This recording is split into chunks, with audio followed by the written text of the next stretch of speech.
Okay, we'll start on this discussion on managing stress, which is also related to that hindrance topic we did earlier, and also will be useful for your life day to day as well.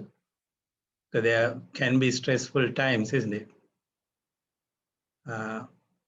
First of all, I should mention, although there are a lot of discussions on the stress,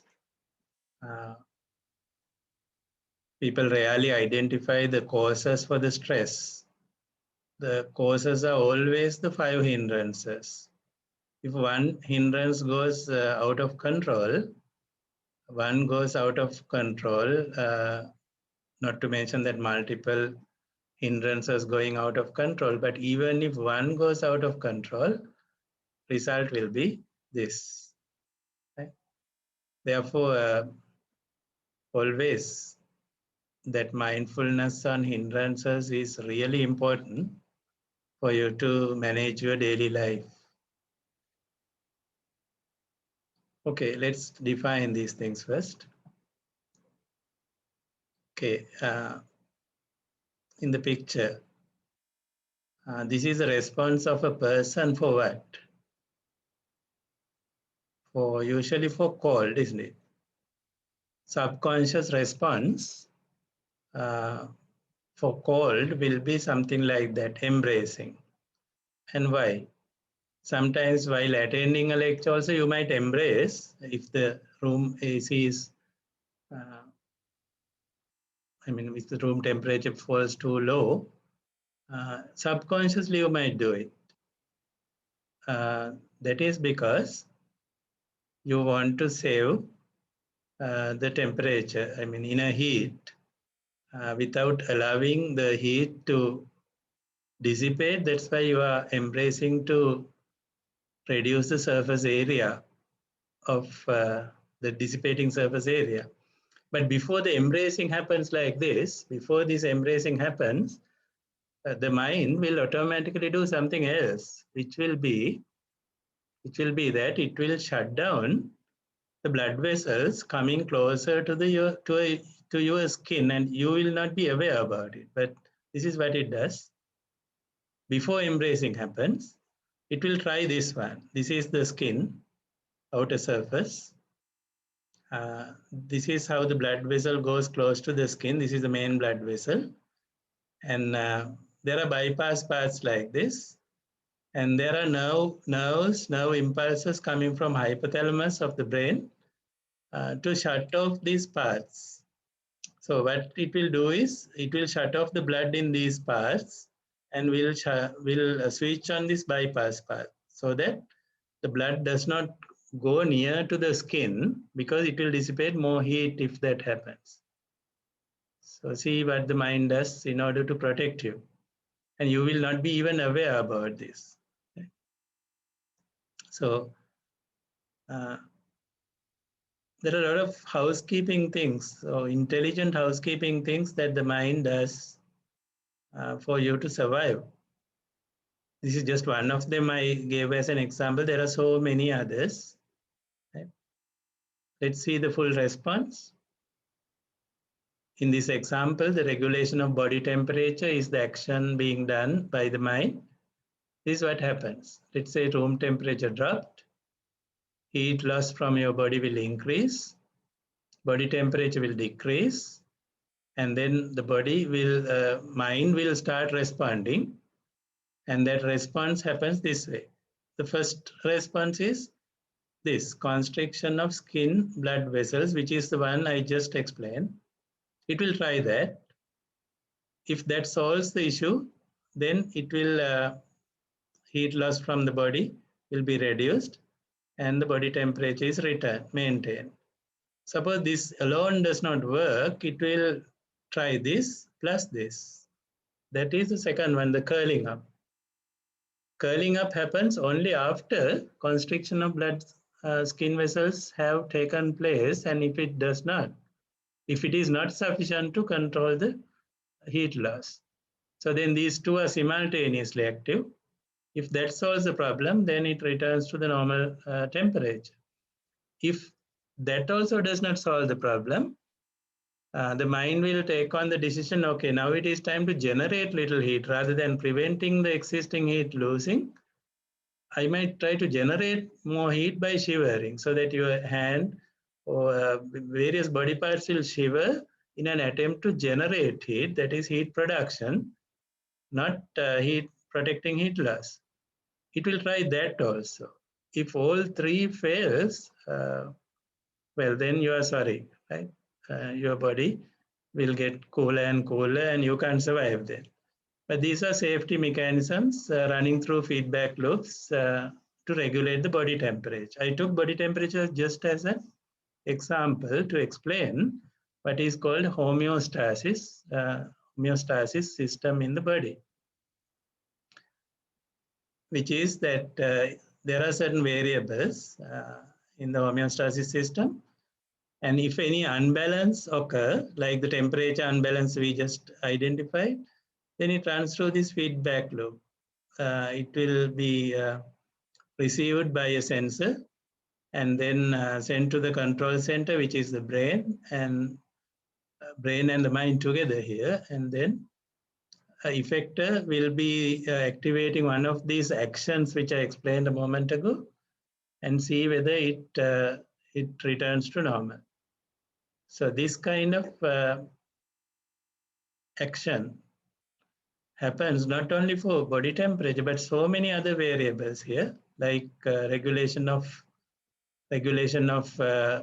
blood pH value, then blood pressure and blood sugar and breathing rate.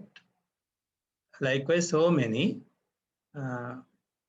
variables of the body are being used in this feedback control mechanism. And this mechanism is a generic mechanism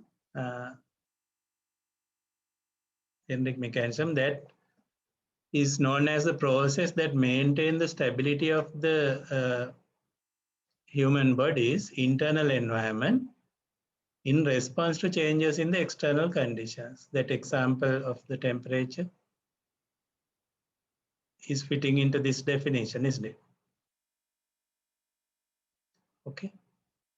But what can you call this process? In fact, this process saves our lives, isn't it? Every day, every moment. If that process goes wrong, you can expect a lot of trouble, even the loss of life, isn't it? This is the name. Homeostasis is a big system where a range of variables are being arrested or controlled by that feedback mechanism. So how is it relevant to hindrances?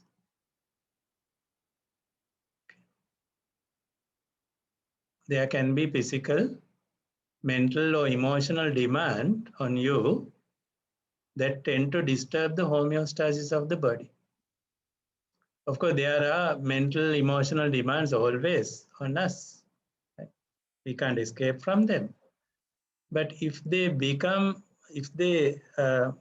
climb to a level that start disturbing the homeostasis of the body, you give a name for that level of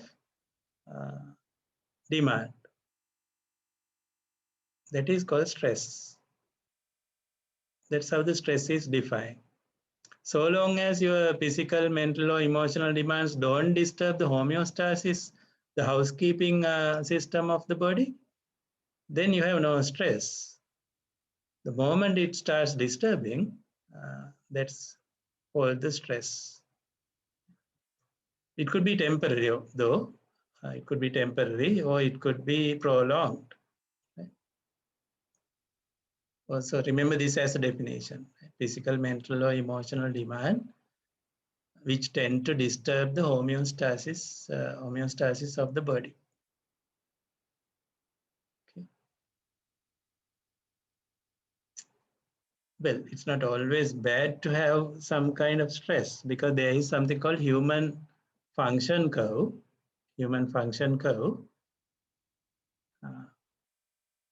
When you look at that, you can see that up to a certain point, stress can be beneficial. Stress can be beneficial. Okay. In order to get optimum performance. The level, you have to be very careful about it. At this optimum level of stress, the person feels that high level of alertness, and you are motivated, activated for action. Right? And the employers love it, isn't it? So long as you are alert and activated, I mean, their profit will be maximized by you. So all your employers or anyone who want to make use of you would be using this human function curve and make sure that you are under stress to that level called the healthy stress. Okay? This is a function curve. This is the source. In the horizontal line, you have arousal of stress and your performance in the vertical axis. So you can see performance increases with the stress up to this area, which is called the comfort zone. This is called the healthy tension. And beyond a certain point known as the hump, everything turns to be the other way around. You feel exhausted and goes to ill health. This is where you call it distress, right? Before that, you call it, well, good part of the stress.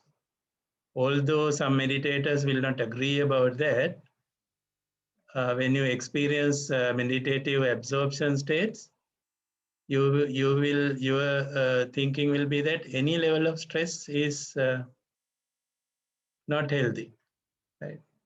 Because it deteriorates your inner delight and bliss. Right? But this is how the world see it. I mean, the economic world we are in, they say, okay, some stress is good. Good for them, of course, not good for you. But it's good for them because you are active and they can get some work done out of you. Well, it does not mean that you should not work, right? But meditators are very happy not working. I mean, sometimes they put themselves into this absorption states where all other five senses are shut down and you are fully isolated from the world, and they are very happy about it. No stress at all that they're here. No performance, physically, of course, no stress. Right? Well, that's hard to explain to the rest of the world. Therefore, let's go by this source, which says certain tension is good for your normal life. Okay. But in that case, if we believe in that certain level of stress is okay, then you need to be careful about stress overload. It should not be allowed to happen because you might be going over that hump in the curve. Knowingly or unknowingly, you will be damaging your housekeeping homeostasis system. Right? Sometimes those damage could be permanent or irrecoverable. What do we mean by this overload or demand? We say physical, mental, or emotional demand. What is that? There are three ways these demands will be put upon you. This is the first. What is being requested or asked from you is beyond your perceived abilities. So you feel like this. I'm requested to do some work, but definitely it's beyond my abilities. Then you feel the demand. Right? You feel overload. Is this the only way? No. Sometimes you feel, okay, I'm capable, my abilities are okay, I can do that. But the time given to complete the task is not enough. Like what happens in the exams. Right? Then that is the second kind of demand. Too much is asked from me in too short time. Not that I'm incapable, I'm capable of doing, but somehow this time restriction has been put. A third way is that you feel that you are capable. Time is also okay, but there are these other people who are putting barriers for the progress. So unnecessary obstacles are put in my way, blocking me from achieving the goal, although I'm capable of achieving it and time is also okay, unless these obstacles are there. So this is the third feeling you get, third way. So one of these three ways, the demand will rise to overload situation. So remember the three ways. What is being asked is beyond my ability. If you think like that, perceived ability, remember, you may be capable, but you may not perceive that. In that case, you will have emotional demand. For too much asked from too short time, time not enough. Or other obstacles put in your way. Okay, then these three scenarios I gave you are all coming from these generating these 5 hindrances. Okay, 1 or 2 hindrance maybe is responsible for that demand. Suppose your sensory desires are very high and you want to gratify those sensory desires, and then you feel your abilities are not enough to do that, or you feel time is too short, or you feel people are putting obstacles for you to achieve that gratification of the desire. So likewise, the drive is always coming from one of these 5 in order to have these 3. Right? One of these 5 hindrances are the driving forces behind that demand. And then the demand can come in one of those 3 ways which I mentioned earlier. That's why the influence of hindrances are the influences of the hindrances are the real reason behind people getting stressed, which is hardly seen by people who treat stress, of course. Okay, then those states we already studied. We all know stress affects the mental and physical well-being of a person.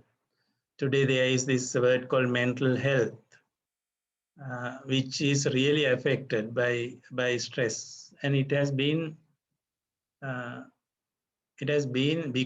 becoming a problem in many societies now.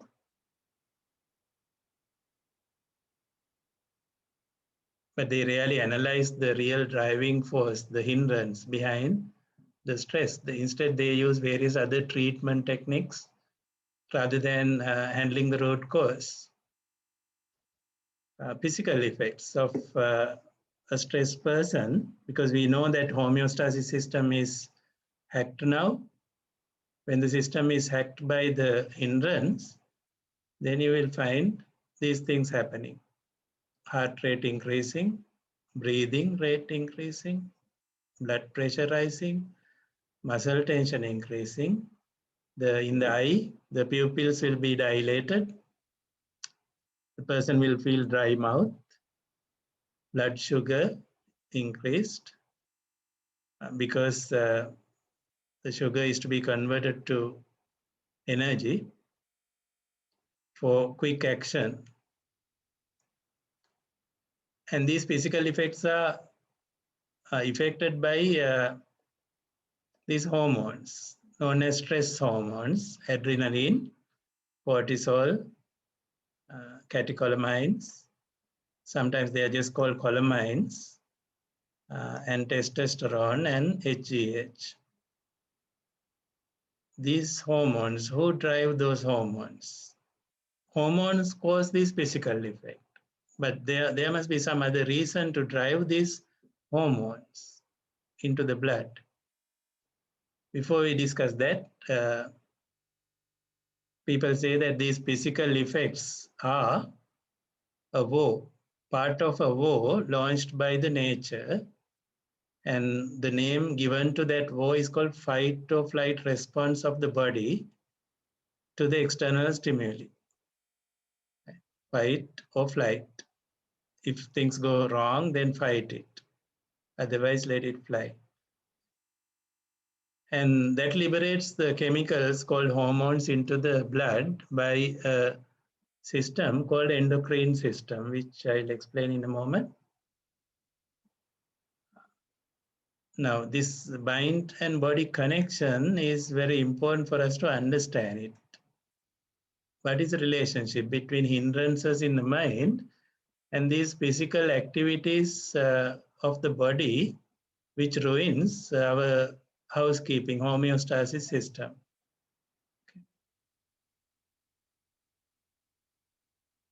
Mind-body connection. Well, there is a science called cybernetics where everything is considered as machines. Everything is considered as machines. And when the mind part is added to that, it's called the cybernetics part. So now even the medicine is going in that direction. We know this interconnection between the mind and the body in such a way that mind will be always listening and attending and taking care of the body. Why? Because the body is needed to gratify all the desires. So its health has to be maintained. In return, the body is a kind of a slave, listening and responding to the thoughts and the commands given by the mind. So that's the part we call mind-body connection. And the mind, which resides in the heart, gets into meanings of things, emotions, beliefs, self-image, instincts, habits, all that. That rules the behavior. That rules basically your behavior. Whereas the body, including the brain, whereas the brain remains the input-output processor to the mind, providing the interface with the body and the external world through eye, ear, nose, tongue, and skin. So the interconnection between these two. Whereas, for example, suppose a news comes to you, maybe from the social media. So you learn something about outside. Let's say this pandemic, for example. Assume that the pandemic has closed in to you and it is in the next door now. So then suddenly the impact will be felt mentally. Not physically felt yet. Pandemic has not attacked your body yet, but mentally you feel, okay, it's coming. It's cornering me. Right? So that's where the psycho part, that's where the impact first. After that, if you get stressed due to that thought, of course, then homeostasis system gets affected and physical impact will be there. So then they talk about now social health, mental health, physical health, and spiritual health. 4 types of health they talk about because of this. So between this part and the input-output processor, input-output processor is handling out of its multiple systems. 3 main systems are important for us to understand when we understand the stress. They are one is our immune system driven by the brain. The other is our endocrine system, which generate all these hormones and mix it with the blood to control various activities. And the other is nervous system.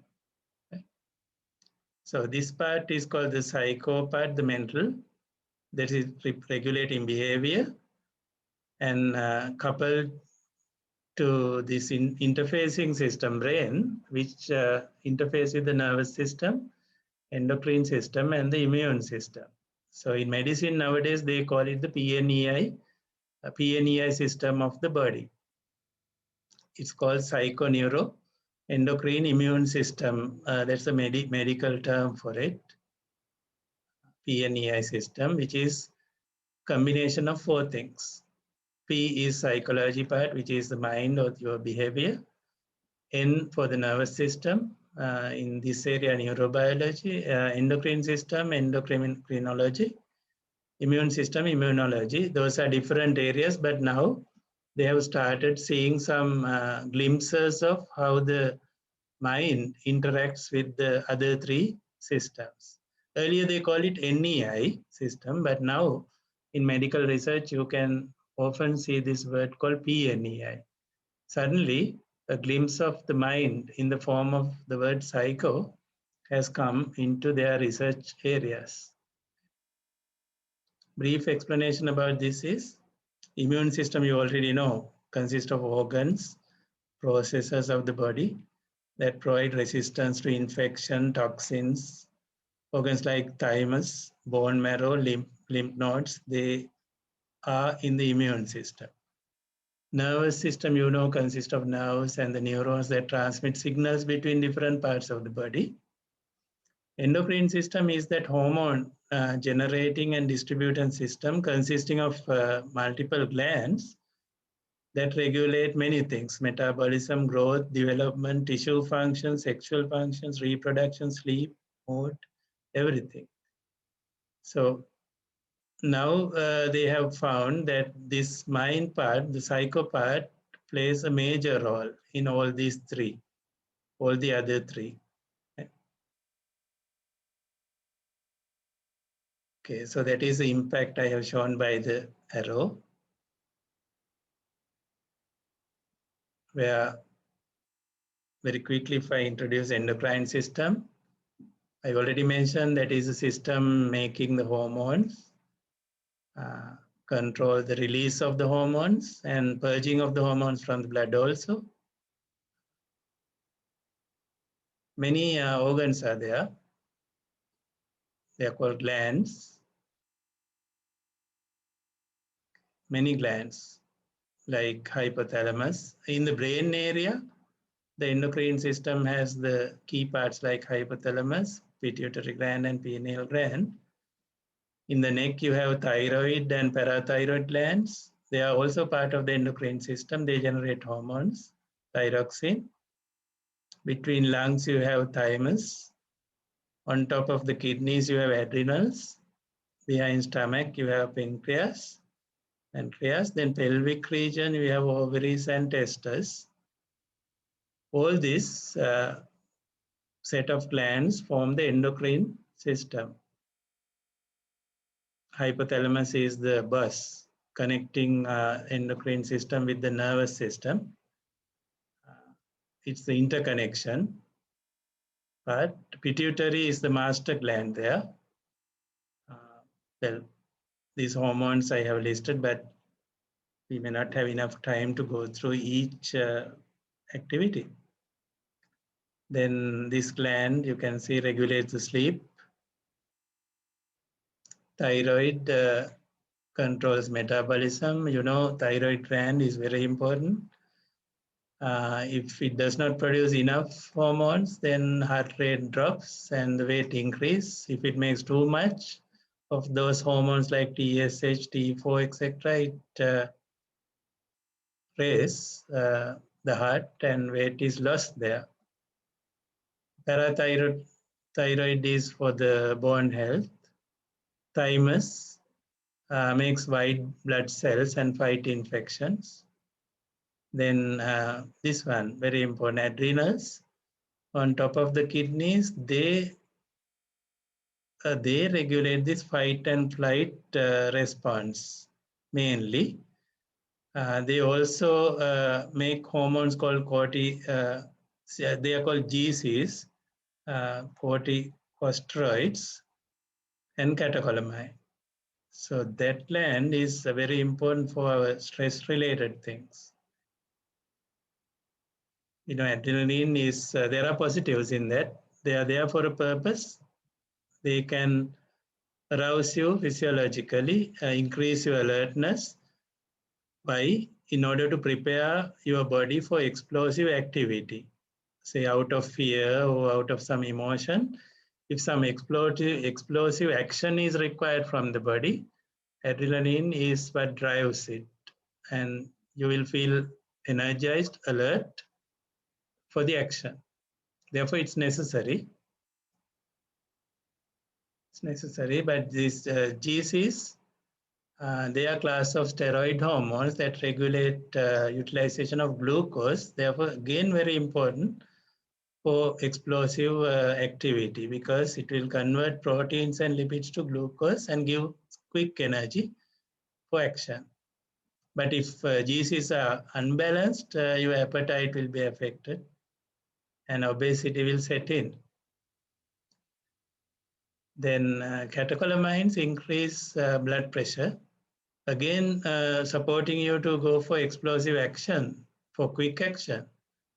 But if they are prolonged, if they remain prolonged in the blood, then we have all these bad effects like plaque will be formed in the internal walls of the blood vessels, leading to heart disease or stroke.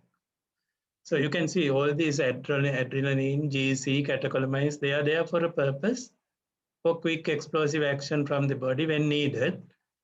But when that action is over, these levels must be brought down and they must be purged from the blood. Otherwise, if they continue to circulate over a prolonged period of time, then you are at risk. How can they continue to prolong?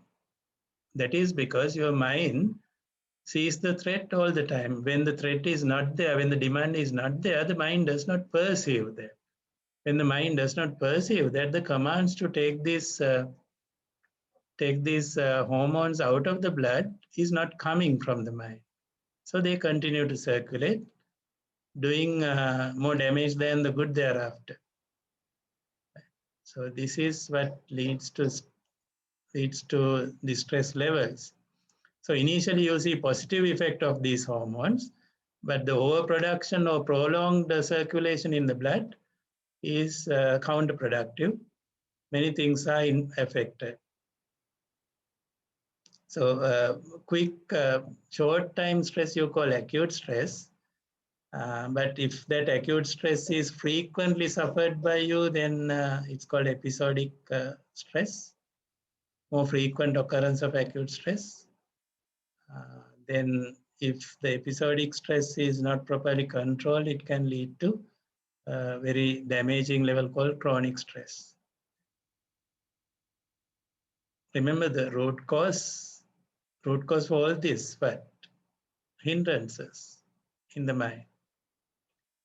Okay, so people who know that will never allow the hindrances to do all this kind of damage to your body. But those who are unable to control hindrances, they have to be treated medically by giving medicine to the body. Chronic or acute chronic stress I already explained. Brain will be the crucial target in chronic stress. The hippocampus, which is regulating your memory, your mood, will be eaten out in such a way that its volume will be reduced by the presence of these hormones. And if not treated properly, it can even lead to depression. So that's kind of a, depression is like cannot be cured once set in. It gets in the way of judgment. It will make you to see competition as a threat, not a challenge. It damages the positive frame of the mind and take away all your happiness, promoting negative thinking, damaging self-confidence, narrowing attention, disrupting flow, everything. So that is the worst part of it, depression, finally leading to thoughts like even suicidal thoughts. Stress is not that bad, right? These are common signs of stress and depression, which I will leave with you with the slide. You can later study them. I'm sure you have seen people stressed. You have seen depressed people. Stress is fully curable. Depression is never curable. It will come again and again till the person die. So it's a kind of non-return situation. Well, but I try to give you is a quick explanation of what happens due to hindrances or prolonged or higher levels of hindrances present in the mind will finally impact the homeostasis system, and it's actually hacking into the homeostasis system. After that, I mean, your control is gone. So it's leading to different levels of stress, which I mentioned. Right? Depression has this particular one, thoughts of suicide, and stress never has that situation. Stressed people have trouble sleeping. Stressed people will not try to withdraw from the society and will try to go on with the society. But depression, you can clearly identify a person when depressed will always try to withdraw from the other people. So that is the symptom, first symptom to notice. Last symptom to notice is this for a depressed person. Right. Since the time is up for our quiz, maybe I will not go into this area of managing stress. What I tried to present is stress and its cause. Causes are hindrances. And then through this PNEI system, the hindrances are attacking the homeostasis. So that's what happens. So clever people or intelligent people will never allow hindrances to do that, because they can see their own internal mental process, they manage it. But many people are not capable of that level, so they will try to manage stress by other techniques, which I'm going to present next time. Techniques like music and so many other techniques, physical exercises, so many options are there, yoga, and also the spa. Well, let's discuss them next time.